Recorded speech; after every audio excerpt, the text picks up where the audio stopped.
did it at all, but just phenomenal job. This has been so inspiring to me. And this is MS Awareness Week, MS Awareness Month globally. But this is the type of event that really makes a difference. Even though we didn't have quite as many people here today as we would have loved to have had, the feedback that we're going to get from it is huge as well. We had a lot of people reach out about the Facebook post that the Society put out there. I think, how many of y'all saw the Facebook post that the Society, I know I talked to a few of you that did last week. So that was great that we had that. But I don't want to take too long today, but I want to echo some of the great things that have already been said. My job, I came to the MS Society almost 7 years ago with one connection. My best friend from high school, sister, was diagnosed with MS 1 week after she had been married. So she was a cheerleading coach down in Middle Tennessee. To be a cheerleading coach, you've got to be like on 10 with your energy level, enthusiasm, everything. So she started to have this numbness in her fingertips. And she didn't know what was going on. This went on for a couple of months. She kind of ignored it, thinking she was just working too hard. Finally, after probably 3.5, 4 months of different symptoms, they went and gave her an MRI, and it was not good. It showed a lot of lesions. She had a very aggressive, they initially diagnosed her with very aggressive MS. They thought it might be primary progressive at the time. She was 31 years old. Literally been married for a week when she got the diagnosis. So obviously that's like, getting hit with a truck, right? Major medical diagnosis like that. And her family had been through a tremendous amount of loss in the previous 5 years. Both of their parents, Alan and Lindsay's parents, died of cancer within 5 years of each other.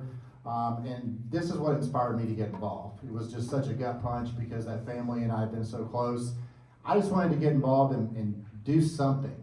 And fortunately, the president role for for Kentucky and Tennessee at the time was open, and I just was like, I'm just gonna apply for that and see what happens. And 2 months later, I'm moving to Nashville, and I'm starting with this phenomenal organization that has so many just incredible people involved with it, so inspiring. People ask me all the time, what's the thing about your job that you like the most? Well, it's getting to work with all of you.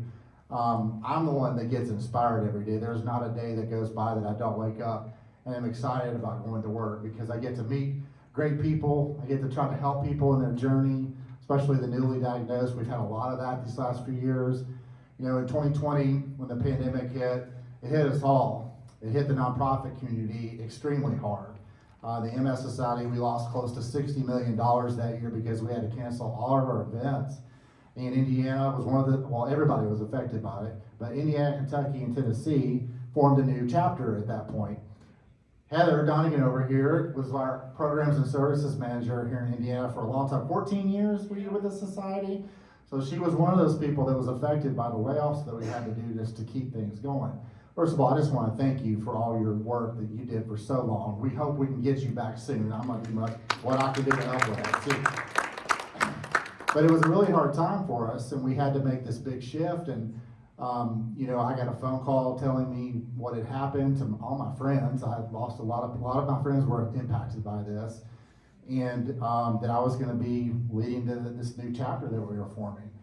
And the first thing I thought was, how can I connect with all these new volunteers that don't know me from Adam? How can I help them stay engaged and involved in a time where we can't really see each other, except a computer screen? And my Lord, I'm so sick of virtual meetings. Raise your hand if you're with me on that. I'll tell you what. Before the pandemic, we used those video tools a little bit, but nothing like we have since then. But anyway, in the time that we've started together, one of my board members, Lance Oxley, is here. One of our top team captains in Indiana for Walk MS too. Lance, raise your hand. Phenomenal volunteer. He's the chair of our community engagement board, so he's here today to help support this event, and he's all over the place helping to speak. He spoke at Butler this week to some young kids over there. Trying to get more people involved in the movement. And like you were saying with your advocacy work, there's so many ways to get plugged in. So really what I want to talk about today, a little bit about the chapter, a little bit about how you can get plugged in and the things that you can do, really to fight, be a part of this fight. You know, to me, that's the most inspiring piece of being a volunteer or a staff member of the MS Society. We're actively fighting together against this disease. We're reaching for a cure. We're trying to advocate for all those things that you said are so important, that, you know, in a system that is so frustrating for all of us, but it's a face. When the politicians see the face, you know, it does inspire people to change. I've seen it myself, and we were talking, Heather and I were talking about the 2020 Public Policy Conference in DC that we were both at just a couple of weeks before the world shut down, and those connections that we had, you know, there at that event. When you go in and you can share your story, share how MS has impacted your life, share how the high cost of medications, I mean, no one should have to choose from what their food is going to be in a week, or paying your rent versus a medication that helps you live your best life. I mean, that's just crazy.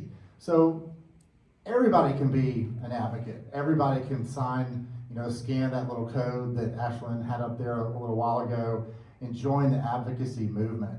And the more people, the more of you that can lend your voices to that cause, the more progress we're going to make with changing the system and helping to lower the cost of prescription drugs, not only for those living with MS, but for everyone.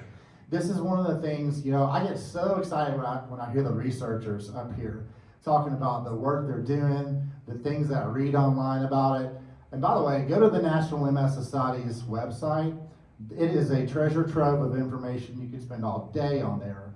But if you click on the research tab, they constantly update that with the latest and greatest what's going on.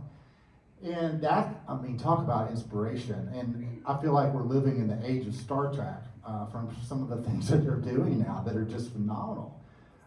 Before I came to this society, I used to work for Vanderbilt, for the medical center, and I was in major gifts. So I would raise money for actually to help support a lot of the research projects that they were doing.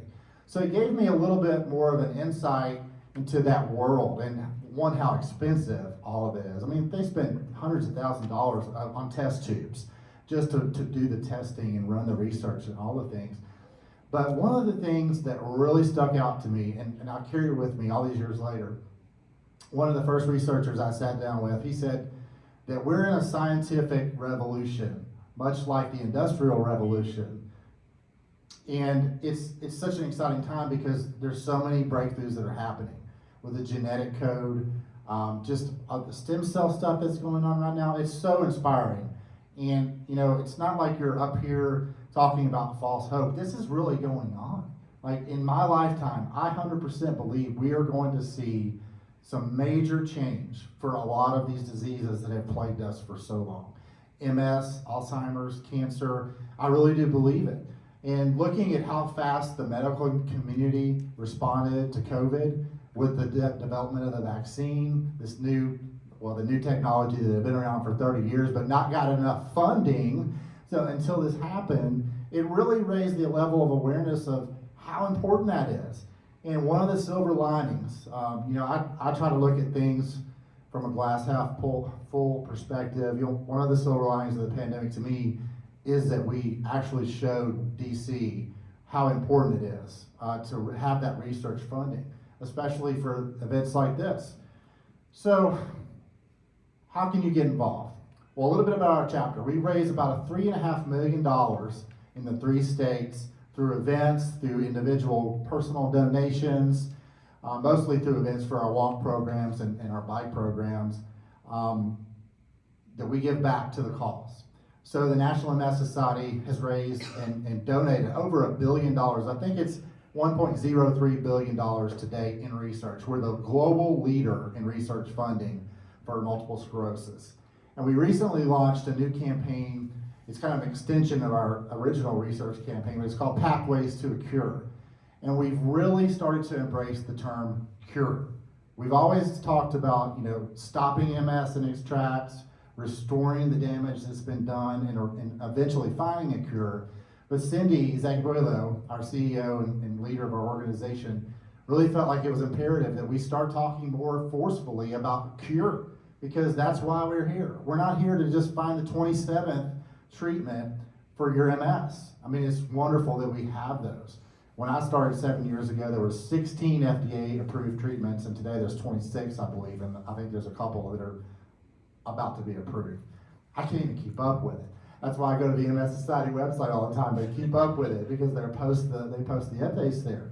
But getting involved locally, starting a walk team, like this gentleman over here did. We were talking about it. Our Indianapolis walk, we raised about our goal was $300,000. Amy Treber, who's here someplace, there she is. She's our walk manager for Indiana. And one round of applause for Amy. She's doing a great job. She started with us almost a year ago. But we weren't able to have walks for nearly 3 years because of the pandemic. The last ones we had were in 2019. So all those 2020 Walk MS shirts are collectibles over there. I don't know if you can make anything off eBay from them, but please take as many as you want because we had thousands printed. We were literally about to kick off our walks that year when COVID hit, and we had to completely shut everything down. So we've got a lot of those Walk MS shirts over there. So ways to get involved.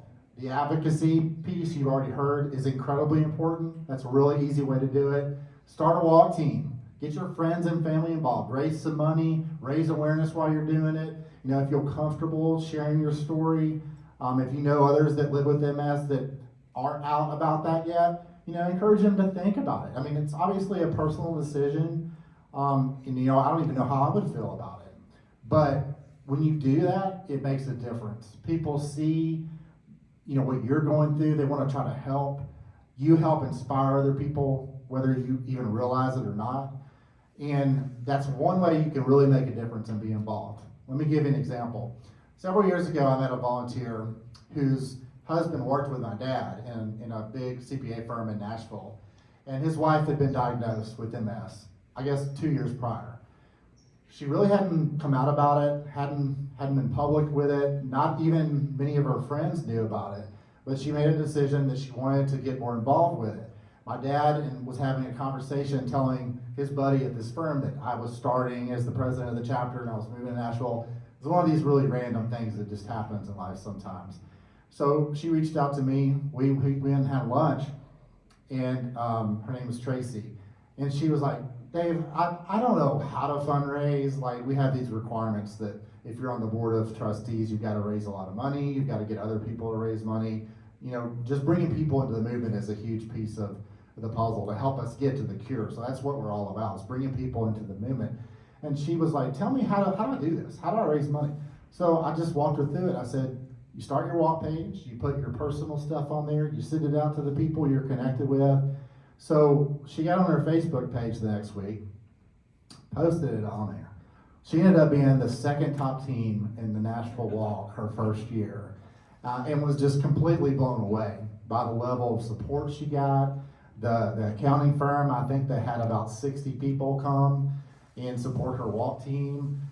She ended up, her and her husband Nick were the chair of our leadership event 2 years later and helped us raise $96,000 for a leadership event that previously had only raised $60,000 before. Just the level of impact one person can have is phenomenal. And the one person's connection leads to so many others. And that's when I talk about growing the movement and how you can make a difference. It all starts with one step. Start a walk team. Go talk to your friends. Go talk to students at Butler University. Come to a thing like this today and meet other people who are living a similar path that you are. There's so many ways to get plugged in. We have opportunities to serve on our chapter board. Indiana, Kentucky, Tennessee, we have about 10 or so trustees in each state. I try to keep it equal, which is tough because there's so many great people out there. And when we started the chapter, I feel like we had about 56 or so when we combined. And then we did, over the time, we've ended up whittling it down a little bit. People are still involved, still plugged in, doing the things they were doing before. But we're finally getting back to being able to have more in-person opportunities. We had a trustee dinner last night here in Indianapolis with 3 of our volunteers. And Ashwin came and joined us too for that. And then Amy was there, so it was great to have that again. But, get plugged in. Get plugged into the fight. You're going to meet other people living with MS. You're going to get inspired, I guarantee you. That's the thing that drives me with all of this. It's just meeting and getting to work with so many amazing people. The second thing, really, an extension of that, is just keeping up with all the stuff that's going on with the National MS Society.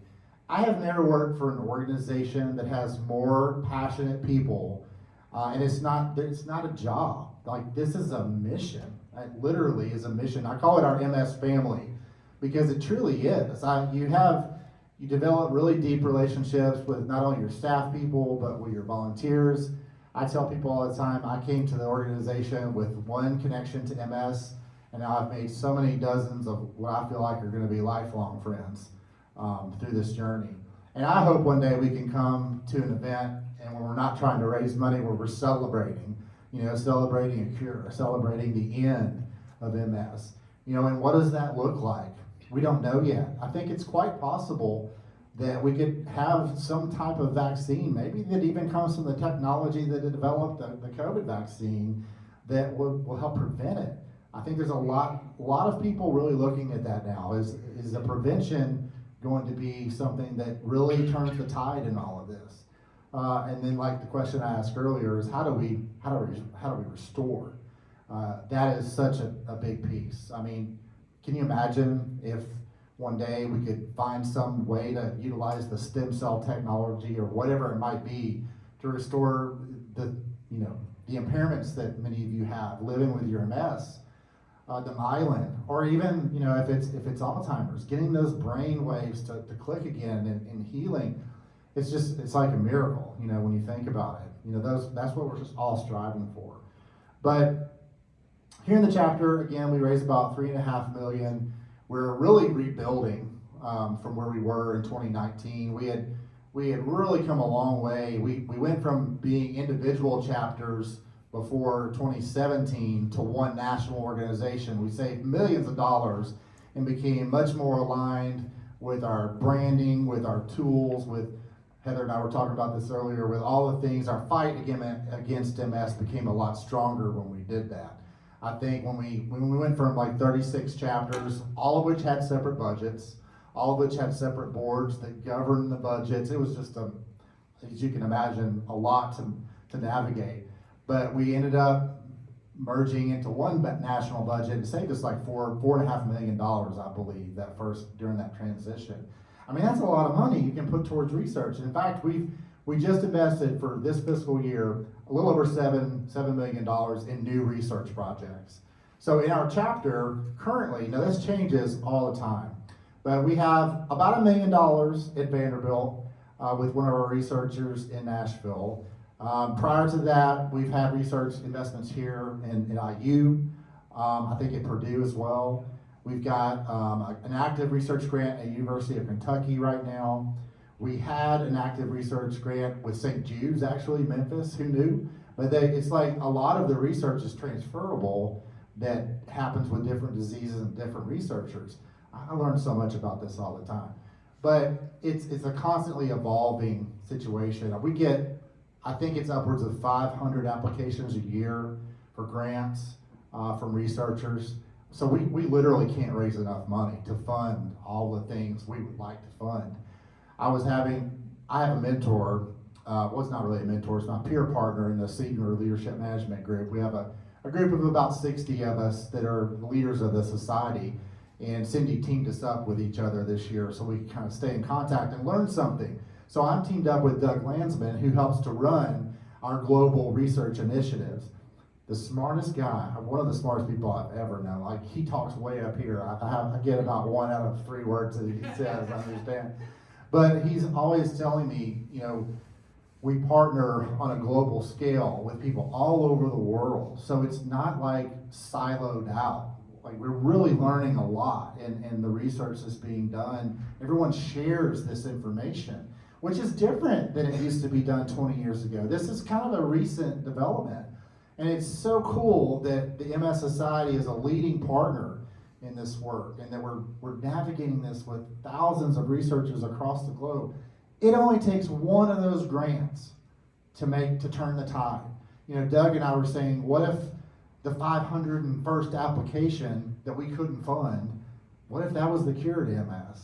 So the more awareness we can raise, it all starts with that. The more awareness we can raise about our cause, the more volunteers we can grow the movement with, the more money we can raise to attack this disease and to end it, because that's why we're here. We want to end MS. We're not just seeking that next treatment. We want to end MS. You know, we're proud of the work we've done, that we've got 26 approved FDA medicines that help you live your best life. You know, but until we can reach that day when we can celebrate a cure and know that the next generation will never have to worry about getting an MS diagnosis again, you know, we gotta keep fighting. So my cards are on this table over here. Next to the t-shirts, take 5, 6 of those t-shirts, please. There's a whole box back there if we want to take some of those too. There's some pamphlets and brochures over there, some of which are really important. There's some really good information about living with MS. The MS Navigator contact information is over there. So for those of you that don't know what the Navigator service is, it's a 1-800 number that you can call and ask anything related to your MS experience. You'll get a personal advisor that will help you walk through all the questions, all the things you're fighting. So personal example, one of my wife's dearest friends from 20 years turned 40 2 months ago. Well, she was diagnosed with MS that week. So she has been going through the process of getting on her first therapy, trying to get it covered by her insurance, which is just such a hassle, and trying to figure out like what her health plan is going to be. So she called the Navigator. They helped get her navigated, so to speak, through the process of getting the drug, you know, she's still working on this with the insurance company, but she's a lot further along than where she was. But, you know, it's a great service that it's free, and they'll walk you through things. If you don't know who to contact, who's a MS certified, you know, we have healthcare providers that are providers in care. It's a rigorous process. They have to qualify to be a part of this group. So IU is part of the group. Dr. M, he's amazing. But they can help you find the right physician, help you get plugged in. So I highly, you know, encourage you, take one of those pamphlets. There's a number or card over there. Share that information out too. But get involved. Like if you want to learn more, my cards are over there. Shoot me an email. Let's get connected. When the next trip I come up, we'd love to grab coffee with you and talk about more ways that we can get you plugged in. We just got to grow this movement. We have a long way to go from where we were in 2019. We lost connections with a lot of people during the pandemic, like we all did. We all kind of went into our bunkers there for a while. And thankfully, we're able to be here again together. And this is what it's all about, making those personal, face-to-face connections, getting together and fighting this disease. And one day we can get up here and celebrate that we found a cure together. So thank you all for coming today. I'll hand it back to the phenom here and let her wrap it up with her friends. And just for me personally, thank y'all so much. This has been so inspiring to me to see you doing this process. I mean, my oldest niece is going to Auburn next year, and I tell you right now, all she can think about is what sorority she wants to apply to. And it's like, I was telling her the other day, I'm working with these amazing young adults that are juniors and seniors up in Indiana, and look what they're doing. She was like, why are you telling me this, Uncle Dave? I'm like, just make a difference. Y'all are making a difference. Thank you.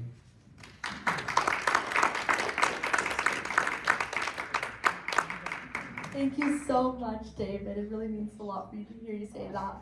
Yeah, we do have a thank you back for you. Thank you all so much for coming to this conference. We really do hope that you got something out of it and really enjoyed this experience. We do have to clear out the room in a bit for cleanup because we only have this room till 4:30. But feel free to help yourselves to some food on your way out and go ahead and take a few Walk MS t-shirts, as David said. My business cards are also up there as well if you ever want to get in touch with me as well and my team. Thank you all so much. We do have note cards in the middle of each table with a pen. Feel free to write us down some feedback, and we do have like a metal bucket sitting on that table in the back if you want to leave it in there. And we are also accepting donations. If you want to donate, please see Pragati about that. She'll be managing that. We can accept cash. We do have a PayPal, and we do accept checks as well, so whatever works. And all the money raised will be going to our organization and the National MS Society. Thank you. I'm sorry,